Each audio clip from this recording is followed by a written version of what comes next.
Amerikaanse veteranen en de kinderen van Bastenaken plaatsen bloemen aan het Mardason-monument. De slag om de Ardennen is 65 jaar oud, maar gegrift in het geheugen van soldaten en burgers. De nieuwe Amerikaanse ambassadeur kwam persoonlijk de slachtoffers eren en dankte ons land voor de blijvende herdenking.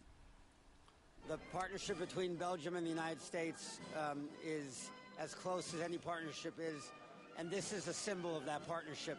We can never forget the past because we have to build a safer future together. De Amerikaanse veteranen hebben duizenden kameraden verloren in de Ardennen. Meer dan 80.000 Amerikanen zijn omgekomen bij het laatste wanhoopsoffensief van Nazi-Duitsland in de winter van 1944. Minister van Defensie De Crème en de Amerikaanse ambassadeur legden kransen neer op de gedenkplaat. Zijn kazerne is Bastenaken kwijt, maar volgens minister De Crème zullen veteranen er altijd een thuis hebben. Yes, McAuliffe Cellar is and will remain a place of history and remembrance.